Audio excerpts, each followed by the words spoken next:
my topic is the new libertarian strategy for New Hampshire, and this is gonna be the basic book of this. It's called the New Libertarian Manifesto. And so, what is a new libertarian? I'll give you a real short history again, talking fast. Back in the 60s and 70s, there was a new left movement, because the old left was the original communist movement. The new left movement was like the student movement of the 60s. The folks that were just looking for a name for their beliefs came up with this word, libertarian. And it was pretty much Carl Hess and Murray Rothbard that wanted to coin that into circulation. And Sam Konkin, the guy that wrote this book, Samuel Edward Konkin III, he wanted to come up with something to counter the new left, so he called it the New Libertarians. And he wrote a newsletter. Well, the SDS had a newsletter called New Left Notes, so he came up with New Libertarian Notes. So he was always countering the collectivist groups.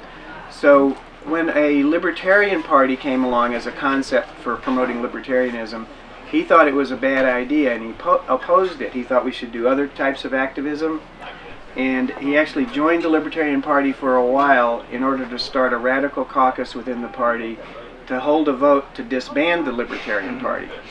And he didn't win that vote. There was actually a faction that was in favor of that. In the meantime, though, the Libertarian Party went on to be kind of like the central organizing hub for libertarian activity. Sam went his own way, and people were saying, well, if we're not going to do a party, what are we going to do?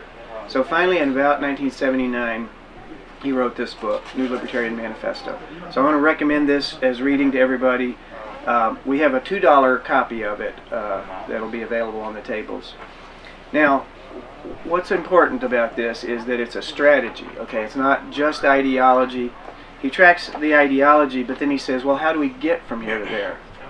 And so he first off recognizes that if we're saying that majoritarian democracy is wrong and it's going to violate the minority, the rights of the minority, then if you vote, you're saying, okay, I believe in this system which can violate the rights of the minority. So he says, voting is the thing that we're against. And so that's why the Libertarian Party is an idea that he was against. Now, that if you don't agree with me on these things, let's bring it up later and just let me get through the whole talk. You know, some of my really good friends believe in voting, running for office, and some of them have won elected office.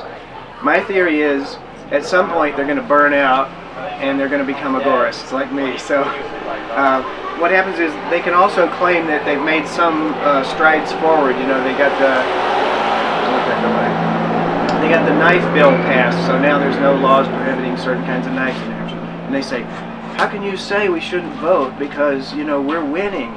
Okay, there's 400 people in the legislature. There's question and answers at the end, if you can remember. I just want to point out, nobody in the United States has been convicted of a knife, of one of those switchblade things in 50 years. So I mean, it's a hollow win. Yeah. Okay. Okay. Good. Thanks. Oh, sorry. The thing is, you know, in the legislatures, in the Congress, and in the states, and all that, we're outnumbered. The people that believe in freedom. And so if you keep working in that system, you're going to keep being outnumbered, and you're going to have the great majority of the efforts you do be losses. And the only thing that you can put into your activism is three basic things: your time, your money, and your energy. Just being your psychic energy, your motivation, and everything. And when I refine this talk better, I'll have charts and diagrams and all that. But I'll do a hand-waving chart. As you go along a timeline and you spend your money and your time, those are all costs to you, your energy, and you lose an election, you're down that much time, money, and energy. What we're talking about in agorism is being in the free market, creating enterprises, and enterprises where you trade with other free marketeers. So when you put your time, money, and energy into developing an enterprise, your values, your assets go up. And so the more time, money, and energy you put into losing elections, you can almost chart it for some people. After a couple of years, 3 years, it depends on how much stubbornness they have, they get to a point where they burn out because there's no payback. So this is a system, a philosophy of strategy that has a payback. Now, what we're going to get into is the phase of this book called The New Libertarian Strategy. And I don't want to read it, but he basically says we need to be intellectually correct about what we're thinking, but morally correct in our actions. So there's like two sides of things, your thinking and your doing. He says that that essentially we need to be in our thinking and our intellectual work, we need to work either in our own groups or within other groups to get the morality straight, and to get you know, just the philosophy of what we're doing straight. So we do continuously educate, just like everybody in the libertarian movement believes in educating. On the action side, what we need to be doing is agorist activity, which is in the counter economy. All right. Also, I'll go back to the 60s. There was a term floating around called the counterculture. So the mainstream system was all straight-laced, you know, suit and tie and everything. And then the hippies essentially were in the counterculture. They said, no, I don't have to wear what you say I have to wear. I don't have to cut my hair the way you say I do. I don't have to listen to the same music. So that was the counterculture. What he talks about is the counter economy. He just adopted some of the terminology. So the counter economy is those of us who are going to deal as free traders. I'm not going to advocate that you do anything illegal. You're all people capable of free choice. But again, one of my charts that I haven't drawn yet is, you know, when we do commerce with somebody and there's a step where there's regulation, taxation, and all that, value is lost. And so what goes to the other guy has some of the value taken away from it through taxation, regulation, etc. So as you go through a series of transactions with several people, or around in a circle of people, the more you transact within the state regulated and taxed system, the values all go down, you know. And it's like it's a game where, you know, in the coins they used to clip the coins. That's another way you lose value, because, you know, the coins are essentially clipped now. But they used to, the king's treasurer, every time money went through the treasury, they'd just scrape off a little bit of it and pass it on, and scrape off a little bit, and it would go into a box. So that was a hidden inflation tax. And the coins that would go around were getting smaller and smaller, you know, they had less gold and silver in them. And that's in fact why on the coins they have milling on the edges of some of them, those lines. That's so you can tell when somebody's scraping the coins. Well, when you go through an economy and every transaction gets value taken out of it through the taxation system, and the money goes to whatever you don't like about what they're doing, and, you know, being in Afghanistan or who knows what. So in the counter economy, our drive is to do more and more transactions that don't have the value stolen out of them.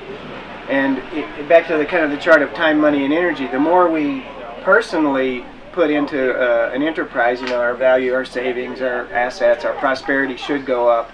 And then as an economy of a whole bunch of people, the whole prosperity of the economy should go up if there's less stolen out of it, less taken out of it. And then I'll just have one caveat, and that is that we're starting out in small enterprises, and we are competing with big corporate enterprises that have all kinds of privilege and all that. So, for example, I'd have a hard time making a tent and selling it cheaper than Walmart does. So some details about this agorist strategy are things like, what do we do when we're in this vast, you know, really corporatized, state-controlled economy? And that's where some innovations in agorist thinking have to come about. There's a term they use, there's the big corporate-controlled economy now, and the counter-economy works in the interstices, or the spaces between the other ones. That may be where the opportunities lie. So some other innovations that we'll be doing, and we work on that through some of the local groups that we have, is trying to identify some of these opportunities. Maybe the opportunity is, you know, selling coffee and pancakes at a flea market and doing a transaction where the values aren't taken away from you in the transaction. You know, people here at Porcfest are dealing in gold and silver and all kinds of other money systems, because that's something that's a big piece of how do we keep our values. So everybody knows all the stuff about gold and silver, but you know, you can, a $20 gold piece in 1920 would buy you a real nice suit, and a $20 gold piece today will still buy you a real nice suit. And so the $20 bill that you used to buy a suit in 1920 will buy you a shirt these days. No pants, no jacket, no vest, no tie, no belt, you know. So we're going to be on the, you know, I said there's two sides, the thinking side and the doing side. On the thinking side, we're essentially the intellectual avant-garde. You are, because you're going to come up with the details of the philosophy. This is kind of the broad brush, but the details of how you do it in your town, in your state, those are things that we'll be trying and sharing with each other, you know, through various networking means. Now, in the strategy, he talks about, I think this one's funny, it's a 4-phase strategy, and he tells you what's probably going to happen in each phase. And I love phase 0. It's called the zero density agorist society. And what that means is, in this phase, most of human history, no agorists exist. And he says, only scattered libertarians or proto-libertarian thinkers and practicing counter-economists.